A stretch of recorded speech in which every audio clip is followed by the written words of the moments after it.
Welcome and thanks for joining us today. I am so excited to be here with Major General Manke and to learn a little bit about your experience currently as you lead our National Guard, as well as your history as being a former Blue Jacket. So take us back to your childhood and teen years, maybe.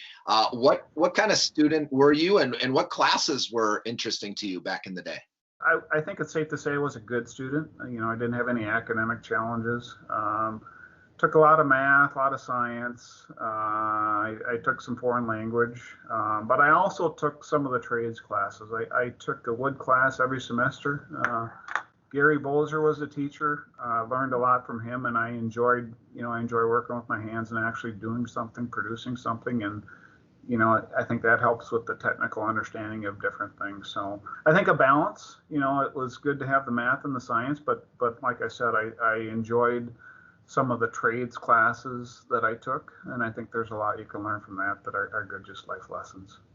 Great. Speaking of life lessons, maybe just share a little bit about any other activities that you were involved in and how they helped to round your experience off, and how they helped you prepare for later in life.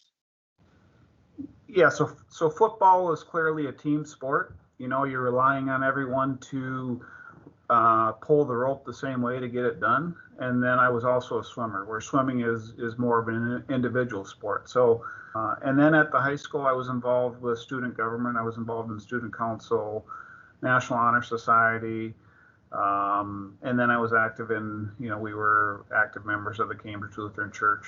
Great. Take us through your career journey a little bit. You graduated from Army ROTC program at the University of North Dakota with a degree in aviation and commissioned in aviation for the Army. Where did that take you? So when I commissioned, I went to Fort Rucker, Alabama, where I went through the Army's flight school. Fortunately, I was able to do an abbreviated program because of the aviation training that I got at the University of North Dakota.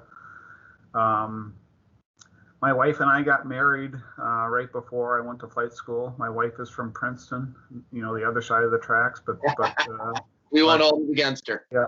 I've been married to my wonderful wife for almost 30 years. It'll be 30 years next summer. Congratulations. So we've shared this journey together, and got to Fort Rucker, did that, and then our first duty assignment was in Germany. And like I said, I was fortunate to be in a unit. We traveled all over Europe. Got to fly helicopters in France, England, Turkey, Iraq, Austria, just all over. Just a great experience. Students, our students these days are graduating and facing a very different world than you did when you graduated from high school. What skills or attributes do you think are most important for students today to be successful? I think first and foremost it's character. Do you have the character? Are you honest with yourself? Are you honest with the people that you're working for? Do you have competence in your craft? And do you know how to do that? And then I think it's commitment not only to yourself, but commitment to the organization and the team you're working on. Everybody relies on one another, and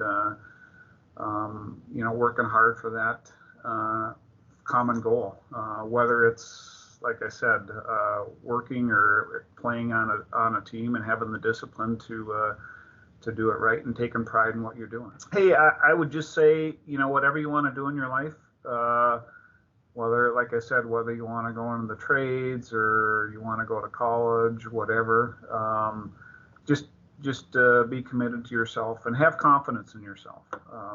I would have never thought, when I was in high school, I don't think I was joining the Army until I was a junior in high school. But I tell you, it's been one of the best decisions of my life. They paid for my college, debt free. It's been a good life. I've got to see the world. I think a lot of kids really don't know what opportunities are out there, not only from the armed services, but other things. And there's tremendous resources available in the armed forces to help you pay for school, whether it's a VOTEC or a trade school or a college. And, and then, hey, go see the world. Get in an armed service. Take some time to see the world. Or if you want to stay at home, join the National Guard, where you can not only go see the world. I mean, I've been to Kosovo, I've been to Iraq, I've had the opportunity to travel to Croatia as the National Guard, been to Korea twice in the National Guard, and then you get to serve in your community in a flood fight, or unfortunately this pandemic, but you truly get to do it all. And I jokingly said when I joined the Guard and I got my first paycheck, I said, man, I don't know if I could ever find a better paying part-time job, not only financially, but from a personal satisfaction of feeling good about what you're doing. It's been a great opportunity and a great thing for me.